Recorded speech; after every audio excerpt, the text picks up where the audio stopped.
parler à un autre humain, Grammer, de leur existence, ce qui l'empêche de négocier sa survie. La réserve d'Indian Springs scelle le sort de la jeune fille ainsi que celui des 4 garçons qui prennent sa défense. Ils sont obligés de s'enfuir. De l'autre côté, Faith cherche à découvrir ce qu'il s'est vraiment passé pour que son père ait été agressé. De fil en aiguille, Faith apprend que l'inspecteur en charge de l'enquête de l'agression de son père n'est autre qu'un des voleurs qui s'est introduit chez elle. Cela ne fait que renforcer sa volonté d'avoir le fin mot de l'histoire. Elle apprend que son père n'est pas venu à Folsom par hasard. Il a pris sous son aile un étudiant en thèse du laboratoire de Sacramento et il travaille avec lui non pas sur l'évolution des abeilles, mais sur l'étude des pouvoirs des halters. Ils essayent, à eux deux, d'isoler le gène qui permet aux halters de disposer de pouvoirs et de l'injecter à des animaux pour en voir l'effet. Parmi les différents halters qui ont servi à ces recherches, le nom de la mère de Faith y figure. Elle était une halter, chose dont la jeune fille n'était pas au courant. Elle retourne à l'hôpital pour obtenir des réponses auprès de son père, qui a été sorti de son coma artificiel. Il est trop faible pour tout lui expliquer, mais elle découvre qu'il tient également un dossier sur elle.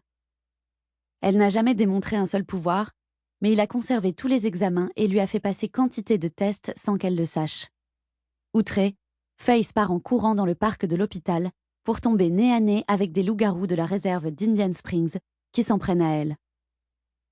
C'est alors qu'elle fait la démonstration de son pouvoir pour se défendre. Elle est une berserk, une sorte de surhomme très dangereux. Il n'en existe que 2 autres sur la planète. Elle est un atout formidable pour le clan d'Indian Springs si elle décide de le rejoindre. Logan arrange un rendez-vous pour négocier une paix entre eux, le clan et Grammer, qui a fait le déplacement pour aider Faith à régler cette histoire. Le garçon en profite pour ajouter la libération de Sierra et Emriel, actuellement prisonniers au programme. Alors qu'ils négocient en territoire neutre, le téléphone sonne. La réserve d'Indian Springs est attaquée par la réserve de Yosemite. Faith, Logan et Heather se précipitent pour sauver les leurs. Ils accourent au cœur du danger, avec un plan bancal, alors que Malik, qui semble diriger les halters de Yosemite, n'a pas l'air de vouloir négocier quoi que ce soit. Je fermais les yeux et je songeais à tout ce qu'il s'était passé ces derniers jours. Je songeais à mon père, à ses mensonges, aux vérités que ma mère ne m'avait pas dites. Je songeais à l'inspecteur Mallory. Je rouvris les yeux et j'observais Sierra, Emriel, Vlad, Jérémy. Je me tournai vers Heather encore une fois, puis mes yeux tombèrent sur Logan, le nez en sang, les mains serrées l'une contre l'autre. Il commençait à trembler. Il était en train de donner toutes ses forces pour nous permettre de tenir quelques secondes de plus. Je n'eus même pas besoin d'insister. La colère monta en moi comme une vague de tsunami. Elle balaya toutes les pensées positives que ma mère m'avait enseignées. Elle frappa si fort que j'étouffai un cri dans ma gorge quand ma peau se mit à picoter et qu'une chaleur nouvelle se répandit dans mon corps. Heather traça des signes en l'air. Je savais qu'il n'était pas juste un combattant émérite. Il était un magicien lui aussi.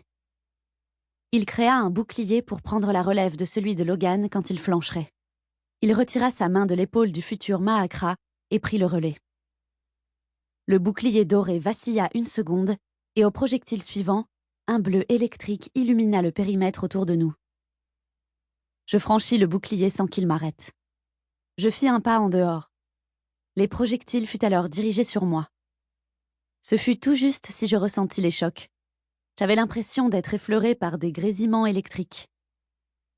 Malik recula de 2 pas en me voyant arriver sur lui. « Ne fais pas ça !»